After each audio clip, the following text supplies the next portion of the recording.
Hi, everybody, and welcome back to the Celtic Way YouTube page. A big thank you to all of our members who have joined us thus far. If you want to support our work just that little bit more, you can join our YouTube members channel for just £2.99 a month, and you'll receive early video access, priority comments, and exclusive members chat function. It's a very special episode today. We're gearing up for Celtic's second Champions League game against Borussia Dortmund at the Westfalenstadion, otherwise known as the Signal Iduna Park, for sponsorship reasons. And I'm joined by Pedro Del Rodriguez of the Dortmund Dispatch. Pedro, how are you doing? I'm doing fine. I'm excited to be here and talking a little Champions League, Dortmund, and Celtic as well. I'm also, for someone or anyone who listens to our podcast, I'm not only a Dortmund fan, but I'm also a Spurs fan. So I'm a big Ange believer. So I've been following Celtic a little bit because of Ange as well. I'm following a little bit the Scottish League, and I saw you beating Rangers a few weeks back. So excited to be here. Yeah, thank you very much for coming on and joining us and talking about Spurs. So just to get started, how has the season started for Borussia Dortmund? I see that they get 2 wins, 1 draw and 1 loss in the Bundesliga. By the time that this comes out, they will have already probably played Bochum in the next Bundesliga match, but they've had that first one against Club Brugge in the Champions League as well. So how's the season went so far? A little bit of ups and downs. I mean, it's a new manager in the new boss, Nuri Sahin. He doesn't have much experience as a manager. He had some experience in the Turkish league before, and he was assistant to Edin Terzic during last season, and also in the Champions League final last season as well. So even though we achieved a lot of things with Terzic, we managed to get the second place in the Bundesliga 2 years back, even though we should have won. That one we lost in the final week, and then we overachieved massively going to the Champions League final. But there's still a lot of ups and downs with Terzic's work and how we wanted to see the team play, and especially playing a more offensive, more high-quality ball possession, dominant football. And that's pretty much what we have seen with Sahin, but still a little bit not perfect at all. It's still struggling a little bit, even against Brugge from Belgium a few weeks back. They really pressed us, especially in the beginning of the second half. They could easily have scored against us. I think the 3-0 advantage that we took from that match doesn't give us the great picture of that match. I think Dortmund suffered a little bit more than they should, and they relied a lot in the individuality of guys like Jamie Gittens, who's just a quick shout out to him, and just letting you guys know that he's pretty dangerous. So if I were a Celtic fan, I wish he didn't play. Yeah, is this the next Bellingham coming through at Borussia Dortmund? Because I had seen him on the bench quite a few times over the past couple of seasons. You see his name, you see the England flag next to him, you're like, is this the next Jude Bellingham coming through the system? Is he really one of the danger men for Borussia Dortmund at this point? He got 2 goals against Brugge, I believe. Yes. I think the Brugge match was pretty similar to the first Bundesliga week match that we had against Frankfurt. We're still a little bit getting used to the new style of play, which is pretty different, the setup. It's kind of similar to what Xabi Alonso does at Bayern Leverkusen: 3 center backs, a double pivot in the middle, and then 5 guys up front, with the right back becoming a right wing back.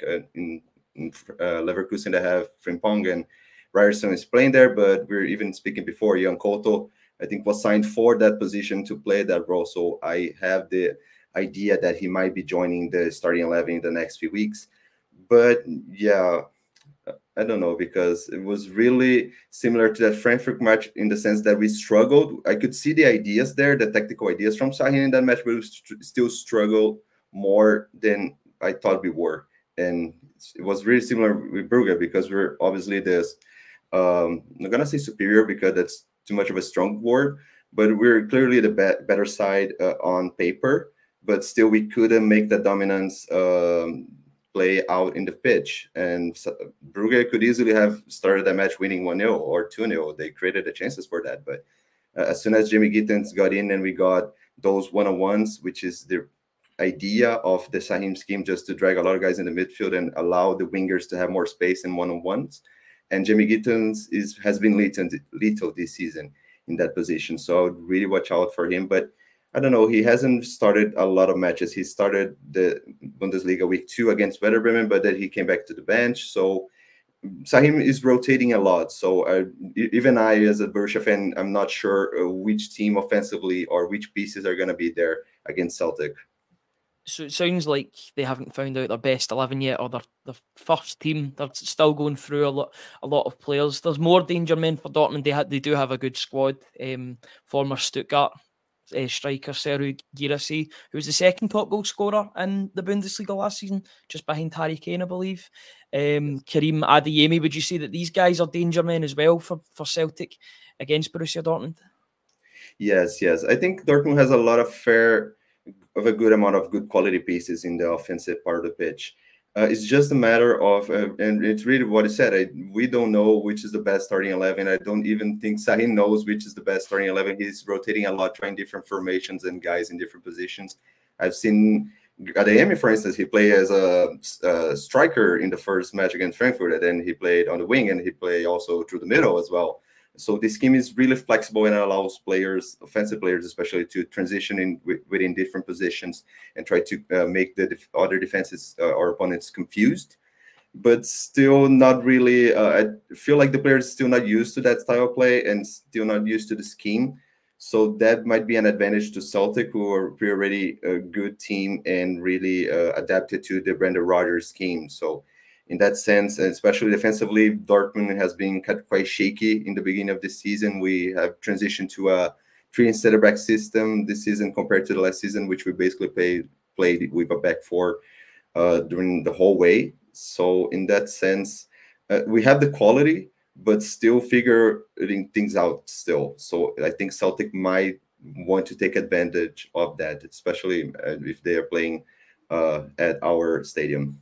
Yeah, it sounds as if they might be getting Dortmund at a good time when they're still transitioning from Terzic to Şahin. You were talking about those areas. Is there any other weak areas that you think that Celtic can maybe exploit? I know there's been talk recently. There's been a bit of unhappiness with Emre Can being the Dortmund captain. There's been quite a bit of comment about that. What do you reckon is the areas that Celtic can potentially look at to get success in? Yeah, that's a great question, actually. Emre Can, it's not, how can I put it, a fan favorite in any standard. I mean, he's a good player. He's a decent player, but I don't think he's the quality of player that we need to make that midfield just transition in a more fluid, more ball possession playing midfield. And in that sense, he hasn't been starting in the past 2 matches. It was been Felix Macha who has been playing that position. I think Emre Can started against Brugge. I might be wrong, and my memory might be failing me. But anyway, Emre Can is not having his best spell in the beginning of the season. He started as the captain, and he is the captain officially, but he hasn't starting matches with the frequency I thought he would in the first few matches. I thought he would eventually leave the team at some point with Şahin, but that happened sooner than I expected. And another weak areas, there's a few actually. I mean, offensive transitions, I think Dortmund, especially when we press Dortmund, it's not really effective during, at least we haven't been constant during the past few matches. So in that sense, especially with that Ange ball kind of rooted in the Celtic players, and most of the players who played with Ange are still there, you guys might take an advantage if Dortmund decides to press, and if you evade the press in a effective manner, you guys can find yourselves in a pretty good position in counterattacks, and those defensive transitions are still a weak spot for Dortmund. And I would say also maybe aerial duels. We're still figuring a few things out. We have tall players, but I'm still not completely 100% confident on the aerial game. We have a new set piece coach this season. So there are a few good things, but we haven't been really constant, in my opinion. So that's another thing you guys might, hopefully for me, you guys don't do that. But yeah, you might take a look at that. I totally get what you're saying. Do you think that Brendan Rodgers is going to look forward to coming up against Nuri Şahin? Obviously, he signed him for Liverpool on loan. I remember when he was at Real Madrid. I know he went back to Dortmund. He was at Dortmund before, but he had him on loan for a season. I think it was Brendan Rodgers' first season at Liverpool. Will he be looking forward to coming up against him and against his former player and Emre Can as well? Ooh, that's a greid question. I thought about the Emre Can storyline, but I didn't remember of Şahin's storyline and that kind of matchup. That's interesting. I think it would be nice to see Brendan Rodgers facing his former players, and also due to the fact they're both very young coaches for compared to other guys that we've seen in both of our clubs recently. I think it's a pretty interesting tactical matchup, and I think it's going to be really like a chess match, and to see who is going to outsmart the other in that sense. So I think in that sense it's going to be interesting, but I don't think it's going to be any rivalry. I think it's going to be most like good friendship between those guys who played or have been in the same team together before. But as soon as the referee blows the whistle, it's going to be a battle. 90 minutes. It's going to be a really difficult match for Dortmund. Yeah, that's a match that I think everybody's looking forward to, because there's a bit of a friendship between the two clubs as well. What have you made of, we spoke about him earlier on, I know you're from Brazil yourself. What have you thought of Brazilian fullback Jan Couto, who was close to actually joining Celtic from Man City back in 2021? I believe there was a photo of him from 3 years ago, and he was actually in Celtic Park, but Celtic signed Juranovic instead from Legia Warsaw. What have you made of him so far, and his move from Man City? He had that good spell at Girona last season and the season before. Oh, okay. Oh, I didn't know he was going to Celtic. Is that during the Ange era? Or was it? It was Ange Postecoglou's first season. He was so close to joining Celtic, but he moved to Braga instead, I believe. Okay. About Jan Couto himself, I love the signing for Dortmund, especially because with the style of play that Sahim wants to implement, and from the first few matches in the preseason, we could already see that the three center backs and the right back playing as a right wing back, and I thought he was really signing because of that, because he played in this basically in the same scheme with Girona. So in that sense, I thought he was going to be a pivotal piece in Shahim's scheme. He hasn't had a lot of matches recently, but I think it's just because of in terms of adaptation and getting used to the style of play and to the city, the new team, the new teammates. So he hasn't played a lot, but he's a really young player. Even for Brazil, I think has been great. It's just a matter that I don't think he fits pretty well in a back four system, especially because he has a few deficiencies defensively. So if he plays, you guys might take a little bit of attention on that side. But I think probably Ryerson is going to start. He has been our starter during the whole season until now. But he's a good player, and I think he would be good for Celtic. I'm just not sure with Ange's system, because as a Spurs fan, I know those fullbacks invert at the same time, and all the time it's a lot of chaos, but we still love it, and we still love Ange ball. But I wouldn't see him being not the ideal piece to be an inverted fullback. I see him more as a right wing back, just to use his skill set on the flanks. But he's a good player, and if he plays, I think he might be interesting offensive piece for Dortmund, but might be also a liability defensively. Sounds a bit like Jeremy Frimpong, who was at Celtic before he joined Bayer Leverkusen. There's lots of links between German football and Celtic as well, which is always great to see.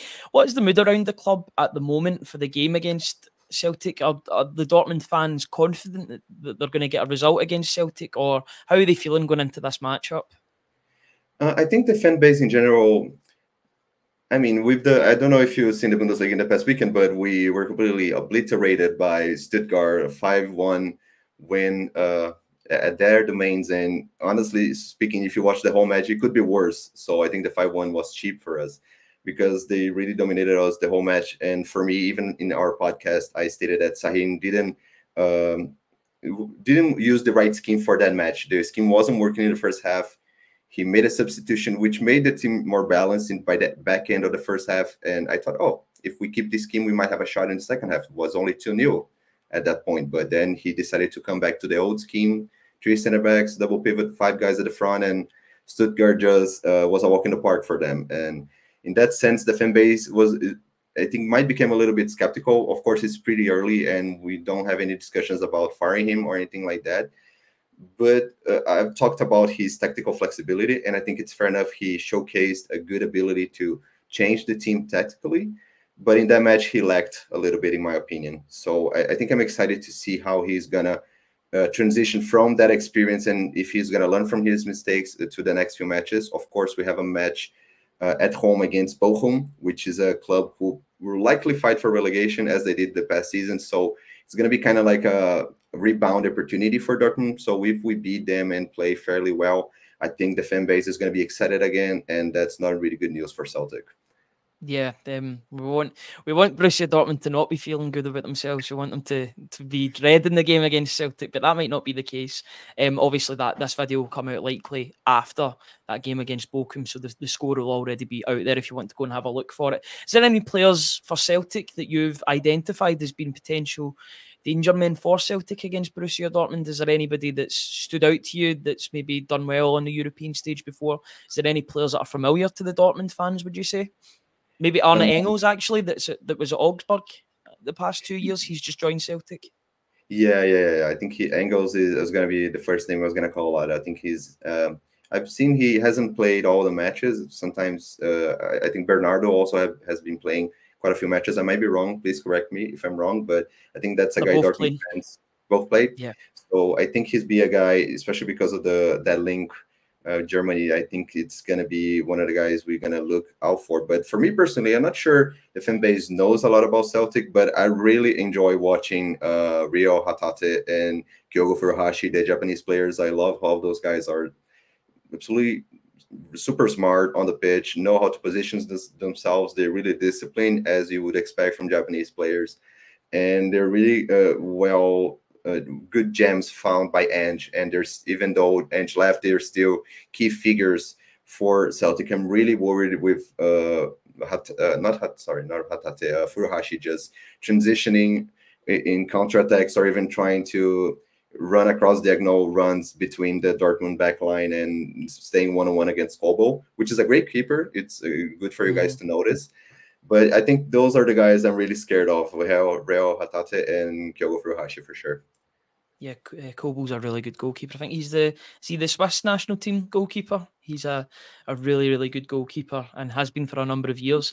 What do you think the stadium will be like with that mix of Celtic and Dortmund fans together? As I talked about, there is a bit of a friendship between the two sides. There's been talk about the yellow wall and how Celtic will experience coming up against the yellow wall. They're going to bring their own green wall, they've said. So how do you think that will go? I think it's always in a Dortmund stadium, Signal Iduna Park. I'm always in disbelief when I watch matches because the fans during the matches they might boo you later, but they're gonna support you 100% as soon as you get in the pitch.